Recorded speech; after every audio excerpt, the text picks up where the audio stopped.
Hello students, हम discuss कर रहे थे क्लास 10th के इलेक्ट्रिसिटी चैप्टर के question answers of page number 181। आज हम डिस्कस करेंगे question number 4 and 5। Question 4 is why are coils of electric toasters and electric irons made of an alloy rather than a pure metal. Question में उन्होंने क्या बोला है कि जो इलेक्ट्रिक टोस्टर्स हैं या जो इलेक्ट्रिक आयरन्स हैं उनके जो कॉइल्स हैं वो अलॉय से क्यों बनते हैं, हम उनको प्योर मेटल से क्यों नहीं बनाते हैं। अलॉय बेसिकली क्या होता है, alloy is mixture of two और मोर एलिमेंट्स जिसमें से एक मेटल होना चाहिए।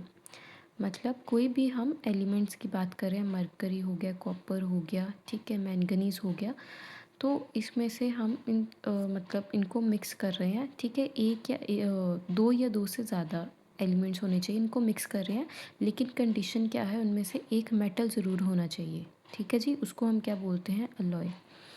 तो उन्होंने बोला है कि ये जो इलेक्ट्रिक टोस्टर्स और इलेक्ट्रिक आयरन्स के अंदर जो कॉइल्स लगे होते हैं, इस तरह से कॉइल्स फॉर्म होते हैं, बने होते हैं, तो ये अलॉय के क्यों बनाते हैं, हम एक मेटल का क्यों नहीं बना देते, एक प्योर मेटल का मिक्स करके क्यों बनाते हैं उनको। इसका आंसर देख लेते हैं। इसका आंसर हम रादर देन पैरा लिखने की बजाय हम इसको पॉइंट्स में लिखेंगे तो ज़्यादा अच्छा हमारा आंसर लगेगा। फर्स्ट पॉइंट देख लेते हैं। The melting point of an alloy is much higher than a pure metal because of its high resistivity.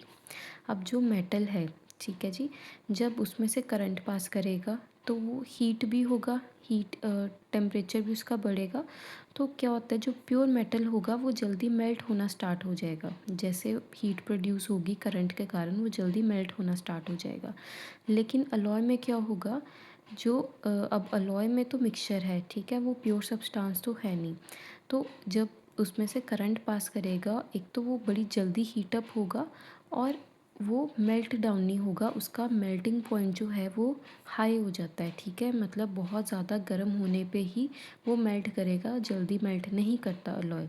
लेकिन अगर हम प्योर मेटल लेंगे तो वो जल्दी मेल्ट कर जाता है, ठीक है।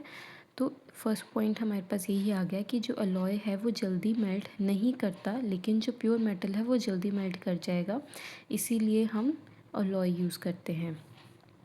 At high temperatures alloy do not melt readily, ठीक है जी, यही सेम रीज़न है कि जो अलॉय है वो ज़्यादा टेम्परेचर्स पे जैसे जैसे वो ज़्यादा गर्म होगा वो मेल्ट नहीं करता, लेकिन प्योर मेटल जो है वो जैसे ही उसमें से करंट पास करेगा और वो हीट अप होगा तो वो मेल्ट हो सकता है।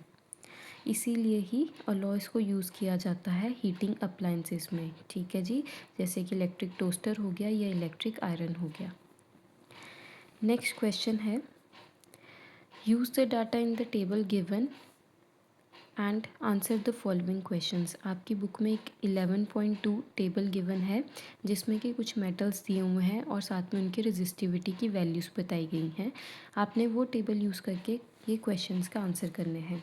First question is which among iron and mercury is a better conductor. क्या पूछा है उन्होंने, आयरन और मरकरी में से बेटर कंडक्टर कौन सा है।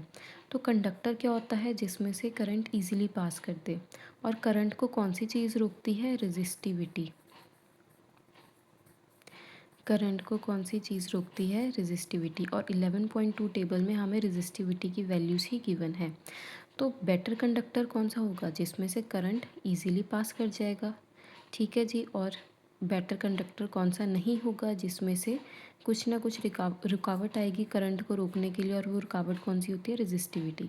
तो आयरन और मरकरी में बेसिकली हमें क्या देखना है, जिसकी रेजिस्टिविटी की वैल्यू ज़्यादा होगी वो बैड कंडक्टर होगा, ठीक है जी। और जो बैड कंडक्टर भी नहीं, वो कंडक्शन लेस करेगा करंट की, और जिसकी रेजिस्टिविटी की वैल्यू कम होगी उसमें से करंट इजीली पास करेगा, तो वो ज़्यादा अच्छा कंडक्टर होगा।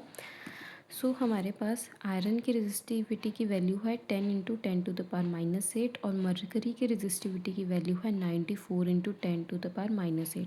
तो अब आप वैल्यूज़ देखो कितना ज़्यादा डिफरेंस है, आयरन की कितनी है 10, मरकरी की है 94।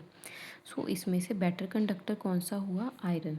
Iron is the better conductor than mercury because the resistivity of mercury is more than the resistivity of iron. ठीक है जी, आयरन अच्छा कंडक्टर है क्योंकि इसकी रेजिस्टिविटी कम है। इसकी रेजिस्टिविटी बहुत ज़्यादा है, मतलब जब मरकरी में से करंट पास करेगा तो इसकी रेजिस्टेंस ज़्यादा होने के कारण ये करंट को पास नहीं करने देगा। लेकिन आयरन की रेजिस्टिविटी बहुत कम है।